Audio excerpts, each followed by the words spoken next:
Nightfarers, you've journeyed to Limveld, and whether you've pulled out a successful run or fallen to the encroaching night, there are tons of things you can do to help swing the scales of success in your favor.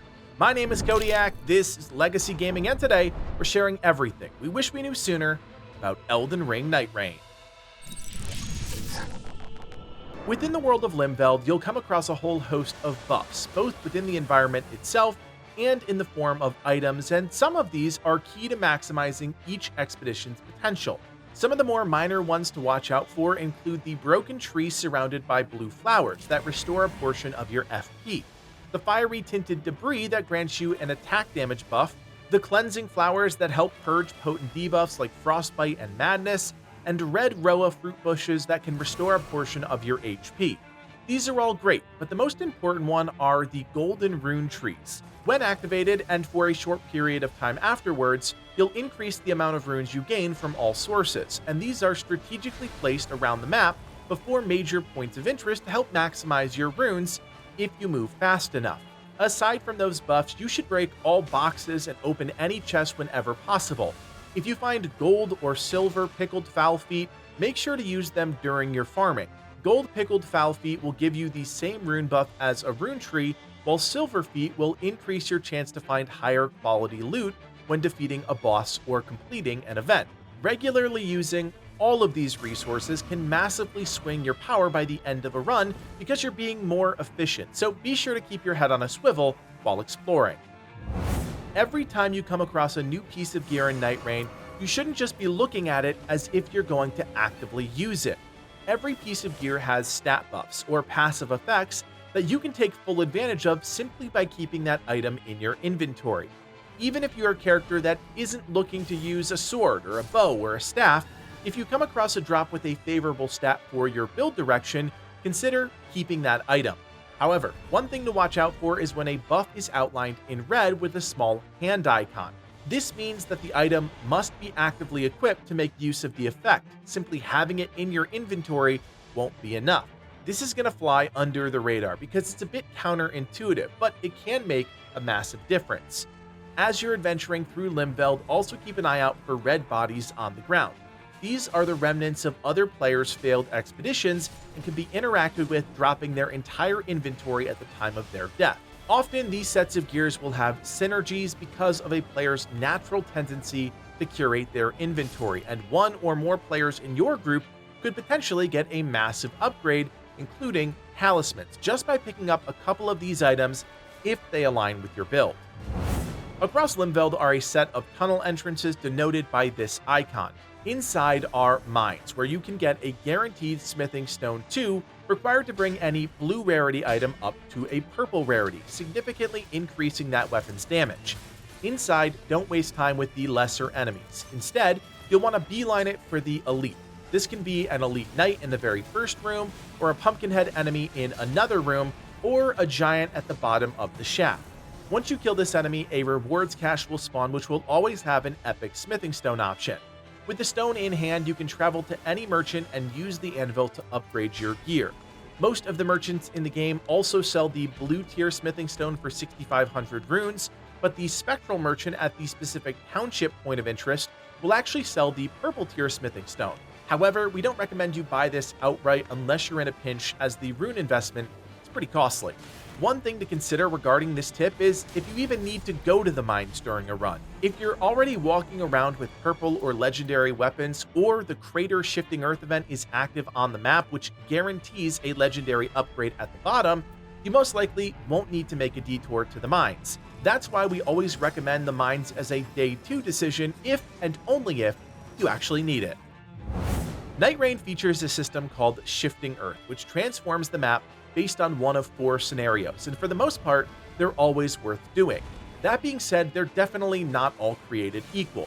These locations are often littered with bosses across a winding labyrinth of pathways, culminating in an extremely potent buff at the top or center of the zone. Given the overall scaling of enemies in these areas, you'll want to reserve most, if not all, of your day 2 exploration to tackling these Shifting Earth areas, because if you are fast and efficient about clearing the enemies here, you can walk away with a ton of runes, especially if you're taking advantage of talismans or any sort of buff to rune acquisition. The Crater and Shrouded City are by far the best two options you get. In the Crater, defeating the magma worm at the very bottom will allow you to interact with the altar it's guarding to upgrade any weapon in your inventory to Legendary tier. On the other hand, the Shrouded City has you navigating the labyrinth-style streets and sewers, ultimately working your way to the central temple that houses a boss you must defeat. Doing so will allow you to claim a passive buff that grants each Nightfarer the ability to rise from defeat a single time, pulling your expedition back from the brink of failure. The other two Shifting Earth scenarios, the Rotted Woods and the Mountaintop, are much more situational in nature. They both have a bunch of bosses to fight, but their rewards are much more focused at helping you with specific ailments and Nightlords. If you don't have to deal with frostbite and dragons, the Mountaintop is pretty pointless. However, you do get a guaranteed legendary drop after killing the dragon, which you can only do once you secure the buff at the top of the mountainside. That being said, depending on your speed here, the rate at which you gain runes isn't great. Likewise, if you don't have the time to farm all the bosses in the Rotted Woods, the immunity to Scarlet Rot that you get from the Shifting Earth buff will go to waste, as it really doesn't have any practical use outside of helping you fully clear out the Rotted Woods zone.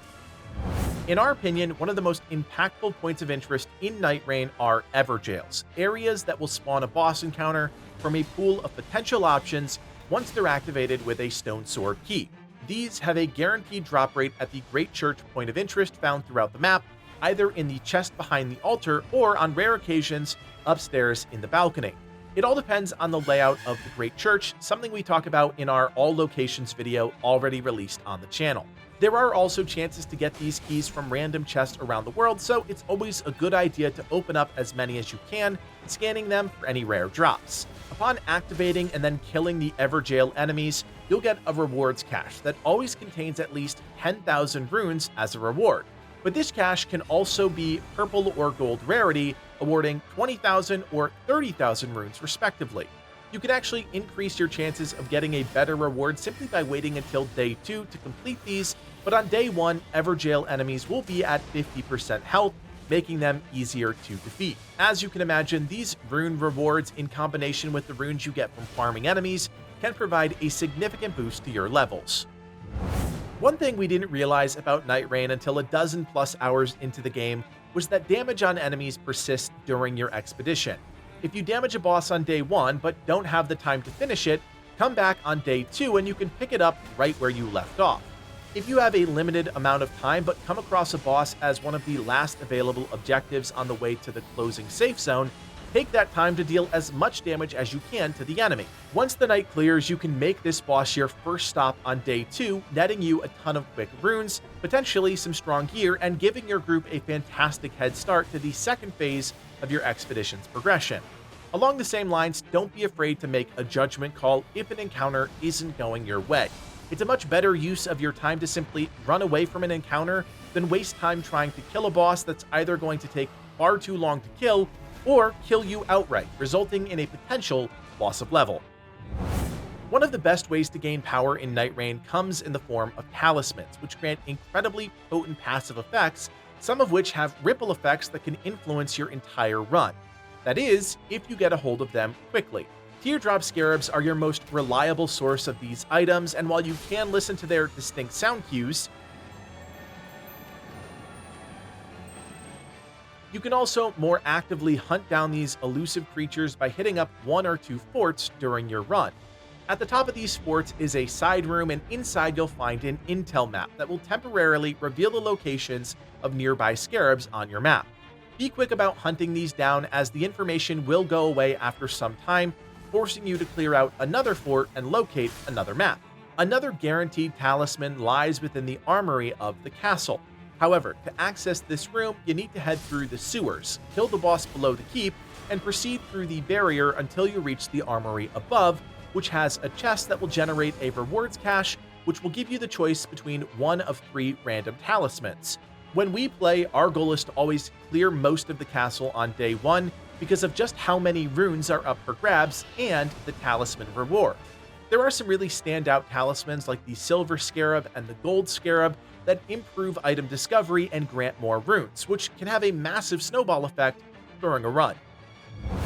As you're learning how to maximize each run in Nightreign, one thing will become crystal clear. churches are essential to your success. When you interact with a church's altar, you'll gain an extra flash charge, which can sustain your expedition as the difficulty ramps up. You want to make a point of hitting every golden church POI on your map before the end of day 2, because that will give you the most flexibility when trying to confront the Nightlord at the end of your run. If you happen to be low on health with no feasible way to heal nearby, but there is a church somewhat close, picking up that fragment will not only give you an additional flask charge, but will also heal you without wasting a charge itself. This can make a huge difference if the night's tide is encroaching and a church is still within reach. Even if you have to step into the night to get the flask charge, so long as you have enough health to survive that initial night damage, you can run into the church, grab the flask, heal for free, and then hightail it out of there. When it comes to getting around the world in Nightreign, we have a few quick tips that can help optimize your travel time. The goal is to spend less time running and climbing and more time clearing objectives. The biggest time saver comes when you abuse the traversal speed and distance of spirit streams, or Dua Lipas as we like to call them on comms. These will propel you into the air, carrying your momentum and whatever direction you're pushing on your controller as you activate the platform. This means you can locate the spirit stream closest to your next objective, then launch yourself in that direction, conserving time you'd otherwise be using climbing or running. Keep in mind that sometimes these jumps will propel you so high that if you're pushing yourself into the terrain as you're activating the leap, you can kill your momentum and ruin the jump entirely. It might not seem like much, but using these to skip whole sections of POI specifically for things like castles or forts can shave off valuable time. Now, speaking of the castle, there's a handy skip that allows you to reach the greater boss at the very top without having to go through the gauntlet of enemies below. When you get to this merchant on the ramparts, jump up the scaffolding and follow the thin ledge to the right around the corner. From here, you can jump onto the second floor and bypass a solid chunk of the running. It might not seem like much, but in those hectic moments, this can be a game changer. As you complete or even fail expeditions, you'll earn new relics as well as the currency, Merc. While you might want to save that currency and spend it on the next cool cosmetic item, and trust me, we don't blame you, Merc is best used to purchase randomly rolled relics for 600 a pop. You can get some truly good relics this way, and if you don't, you can lean into the game's sell mechanic to recoup some of the Merc you just spent. At the relic right table, if you tab all the way over past all the different character chalice loadouts, you can come to a menu that allows you to sell relics. This is a great way to keep the massive clutter of relics to a minimum while helping you keep your reserve of Merc high for when you might need them. If you don't know what remembrances are in Elden Ring Nightreign, listen up, because these are the key to some of the best relics in the game. Remembrances are individual quest lines tailored for each character in the game, and each can be started in your journal. However, there's a catch. You can only have one remembrance active across the entire team and active per expedition. The first stage of most remembrances will have you talk to various roundtable hold NPCs, but the second part of the quest will take you inside an actual expedition. Your quest will be clearly marked on your map, only visible to the player actively doing the remembrance. It should look like a chalice inside an orange circle. Sometimes these will be harder objectives, such as taking down a specific Nightlord, whereas other times it'll be an entirely new encounter located outside of the main map objectives. Either way, you want to be progressing these because they each reward extremely potent relics for each character, most of which change or add additional effects to their skills, as well as grant a decent amount of favorable stats, making that next run even easier. So there you have it, everything we wish we knew sooner about Elden Ring Nightreign. As always, if you appreciate the work that goes into making these guides, do me a solid, hit that thumbs up, and consider subscribing. We'll have more Elden Ring Nightreign in your feed soon, so keep it here and never miss a thing. My name is Kodiak, and from everyone here at Legacy Gaming, thanks for watching, and play on.